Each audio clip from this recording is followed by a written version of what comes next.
Joe and Lex react to the number one cause of obesity is genetics claim. Wait, The what? Joe Rogan experience. Wait, why are they upset about this? Wait, I don't get it. Lady on on 60 Minutes, they interviewed her. She's some new woman who works in the White House, and they asked her about obesity. She said the number one cause of obesity is genetics, and it doesn't matter what you do. Like you could be a person who has a perfect diet and exercises and sleeps right, and you're still obese. Mm-hmm. And the health experts went nuts. Like that's not. No. There's no way this is a charitable interpretation of what the whoever this person who said what they said.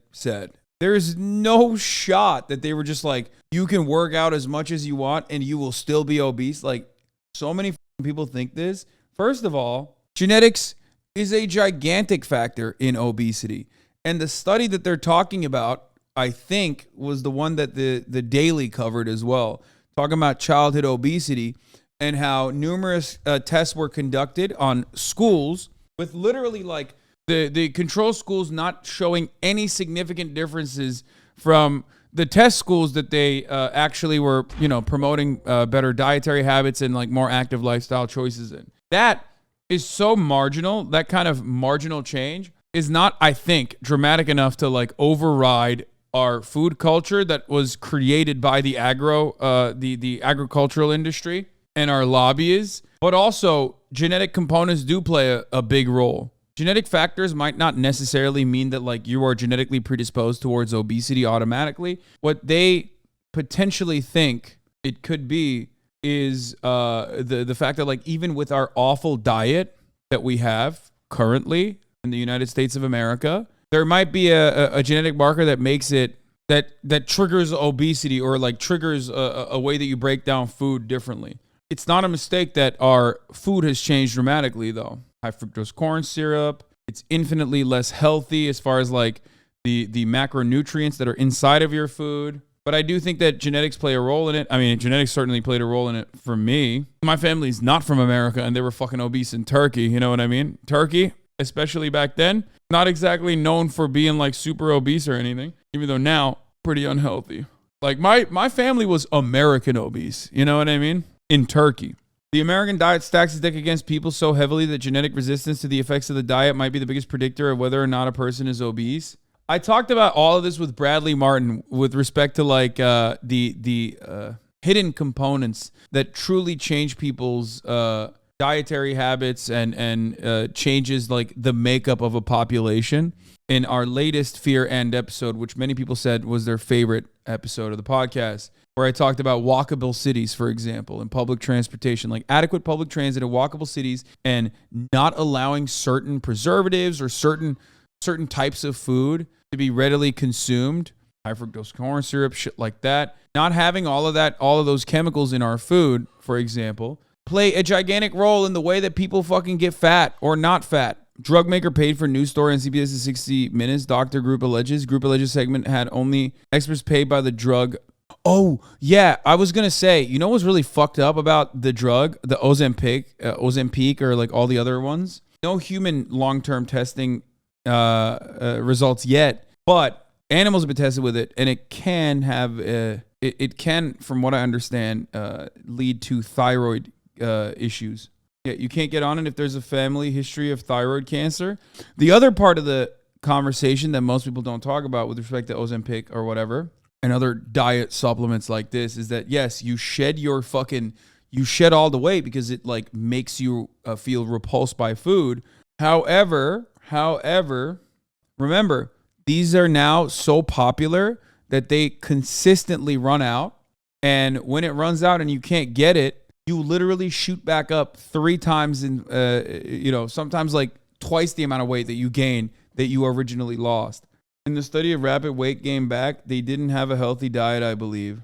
I mean, it makes sense. It makes sense if you don't really have a healthy diet and you fucking just have a repulsed feeling from food and you end up losing fucking 30 pounds in 1 month. If you accidentally have to get off of it because of shortages or whatever, you're fucked. Because you're going to want to eat even more as soon as you don't have that medicine making you feel repulsed by food. Yeah, celebrities have been doing a shitload of celebrities have been doing this in Hollywood. For the record, celebrities are taking Ozempic, a drug intended for diabetes, to help them lose weight rapidly. But is that safe? And now there's a big push for. There is genuinely a big push for this to be like mass used by people as a diet drug. Like it's like openly being given to people.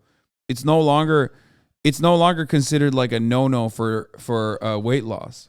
Anyway, let's watch the number one cause of obesity is genetics. Not what the data shows. The data shows that most people who are obese have obese parents, and they come from an obese family, but they're all doing the wrong thing. There's not like a person in that family that's eating grass-fed steak and running marathons and lifting weights and getting up at 6 in the morning and getting in a cold plunge and doing all these different things, but it's still fat as fuck.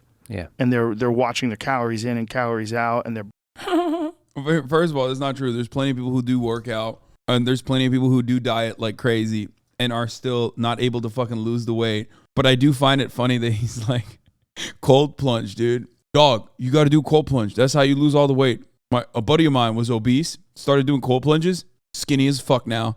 Bro, if you eat in a deficit, isn't it impossible not to lose weight? Of course, it's not.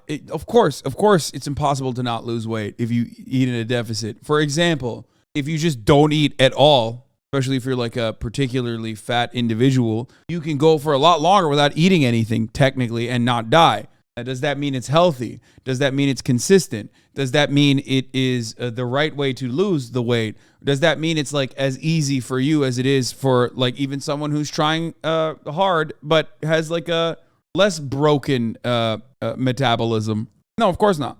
People just say it really is that simple though. Like they're not fucking munching on whatever the fuck they want and not gaining weight. One day you will understand. You're going to be like 35 years old, okay? You're going to be 35 years old and you're going to realize your metabolism isn't as fast as it was.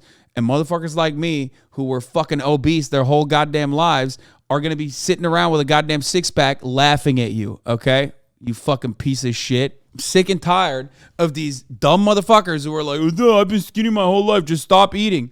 Shut the fuck up, bitch. You don't know what it's like. And at that point, you have 35 years of eating like shit that you never even thought about. Fuck you. For some people, reducing their caloric intake is not sustainable. And on top of that, it is literally like, for some people, they have to reduce it a lot, okay? Like a gigantic amount, like an unsustainable amount to even lose some of the weight. 1,000 calories a day and exercise, and they're still fat as fuck. That's not real. Like to say that and to say it on 60 Minutes, there's this weird thing going on where people want to say it's not your fault. And it isn't your fault. I mean, if you believe in determinism, if you believe in the impact of the people around you and the environment that you're in, which is most certainly real, the impact of your parents, the impact of modeling, you're modeling after other people's bad decision making, that's all real. That's 100% real. But to say that all obesity is just genetic is bonkers. That's a bonkers thing to say, and it discredits all these people that we know that were obese that without surgery lost all that weight and looked great. That's crazy. No, that's not. It doesn't discredit anybody. What the fuck? Bro, not a single person who's ever actually had to struggle with weight would ever say that. That's crazy. He just made up a whole ass person to be like, it's discrediting all these people who lost it like the natural way. Like, shut the fuck up, dude. What are you talking about? Perfect example. There was a guy that was at one point in time like 500 plus pounds, right? How big was Ethan was at his biggest? Jamie will find out. Documented all of it. Did it publicly because he was a fucking star. He's a famous actor. Lost all the weight and now looks great. And did it through exercise and discipline and even like was really open about the fact that he gained a lot of it back a couple times. He went from 550 to 255. He did that. Wow. He did that himself. I mean, he did it and he documented it. Man, this is so dumb. Everyone that loses weight does it themselves. The fuck do you mean? But he did it. And to say that it's all genetic, like, no, he had the same genes. Like, this is the same guy. It's not. And it's also not inspiring. Bro, I'm sorry. I can't deal with this, dude. I'm losing my fucking mind. I hate this. I hate this conversation. It's so stupid. It's not inspiring. Man, who gives a fuck? Like, literally, who gives a fuck, dude? On the one hand, you're constantly talking about how, like, obesity is the worst thing that could happen to a person. and like it's like a moral failing or whatever. And then when there's like a method, let's say, or a new method of not being obese anymore, they're like, well, that's fake though. Like you're discounting shit. What the fuck? How dare you say like genetic factors are an important component here? You're right, by the way. The 60-minute segment framed the issue like you might not be able to lose weight with diet alone, and it's not your fault. These drugs developed by our ad partner will definitely help you lose weight. While that is true, I don't like the way that they framed it either. Yes, you can still, of course, lose weight with diet and physical fitness. But how hard it will be varies. How hard it will be for you varies due to genetic considerations, genetic factors, due to your material conditions, okay? And that is precisely why I get frustrated when people are like, oh yeah, just take this fucking miracle drug. Especially when, the miracle drug you're talking about is like $1,300 and the government is not, subsidizing it. How is overcoming genetic diversity not fucking inspiring? Yeah, that's the other thing. Like, people are saying genetic considerations are more important than previously thought with respect to people becoming obese. It doesn't fucking matter. He overcame like his genetic predisposition then. That is inspiring still. You're right. Some people are discouraged easily and some people are not. And I don't know why. Yeah. But to say that there's no way is crazy. To say there's no way is like, that's irresponsible. And it's also like to say that and just put it on 60 Minutes. Hey guys, that's not true. And you could talk to a lot of people that have lost weight and they'll tell you it's not true. I don't believe it. I don't think people that lost weight, unless they're like fucking weirdo freaks, are going to turn around and be like, no, your genes play no role in it. Actually, it was because I was a fat piece of shit who couldn't shut my mouth up in the way that Joe Rogan is presenting it. That's crazy. That I don't know. I'm sure there are a lot of weirdo freaks, but I don't even think that the guy he's bringing up, Ralphie May or whatever, does he say that? It's like, you can't lie. You can't lie, and you can't expect me to think that you're really an expert when you say things like that. Yeah, but you also can't criticize Bill Gates by saying he has a soft body. Of course you can. Of course you're being a comedian, but he does. And if he's talking about health, hey buddy, get your house in order first. Oh my God, dude. Joe, your body is kept together by like a metric ton of steroids, man. Come on, dude. I hate this take. Like, yes, you work out a lot, you do cold plunges. But my man, your nipples look like Diglett for a reason, dog. Calm the fuck down, talking shit about other people's bodies and shit. Jesus Christ. What a fucking ape this guy is. Bill Gates can't talk about health. He's too soft. Bill Gates too soft talk about health. Me, I strong. People say I got Vienna sausage nipple, but that's because I eat good. My nipple very, very pronounced. That's why I lead our entire group. Yeah, he's like, Joe Rogan goes to his doctor and he's like, I'm sorry, what's your fucking body fat percentage again? More than 13%. I can't see your fucking abs, dude. Get the fuck out of here. Joe Rogan would rather listen to Bradley Martin than his fucking doctor, dude.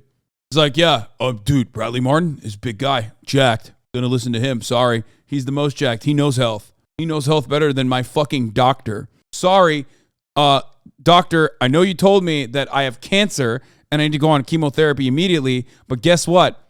This other guy who's like way more jacked than you told me that that's not the case. So I think I'm going to go with him instead. Fucking bubble gut ass, dude. Jesus Christ. Hassan's just mad he doesn't have Joe's body. Yes, I do.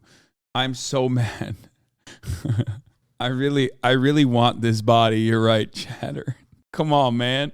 Look, I admire how much effort and work Joe Rogan puts into his body. I do.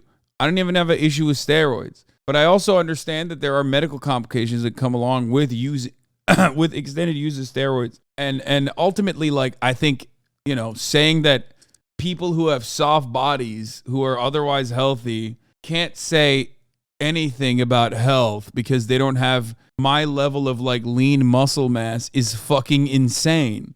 In this clip, Joe literally contradicts what he's saying now and says genetics and biology does play a part at minute 1. Yeah, but he also acknowledged that too, I think. I think the variety, there's so many different things that need to happen to a person to force them into action. What do you think is the key things? Is it inspiration? Is motivation? Is it that you don't want to die or you don't want to be sick any longer, that you're fed up? Or is it being inspired by a guy like David Goggins or Cameron Haynes or someone like that? Oh, David Goggins, dude. I can't. Always David fucking Goggins, dude. Real talk, why the Goggins hate? I hate the whole like, get up, motherfucker. Like, I'm the military guy. I'm the fucking military man in your ear type shit all the time. It's just like the most like annoying type of person.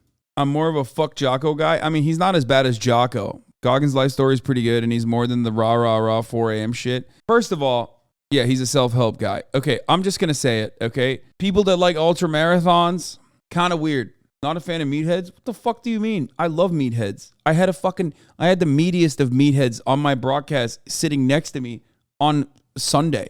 I don't like people who are like sanctimonious, and also I can't stand fucking long distance motherfuckers, dude. They're just, I don't get it. It pisses me off. I'm angry when I think about it. It makes me mad. I will never care about that level of fucking endurance development. Okay, I just don't care. I'm sorry. And they were discussing that semaglutide doesn't just make you lose fat, but also makes you lose muscle in many cases. And that's probably because you're not taking in enough food, right? Because what it's doing is I'm just guessing. There might be some other mechanisms involved, obviously. But if you're like full quicker, which is the idea behind this stuff, it's almost like you're taking an injection that does the same thing as like a belly band.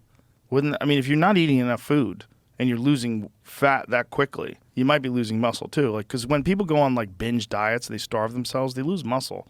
Wait, this is yet another Joe Rogan Experience episode where in the 6 minutes, he basically found a way to contradict himself and then come to the conclusion that like maybe the doctor wasn't entirely wrong, especially because it's something about fitness, so he knows better, and is like literally just wearing himself down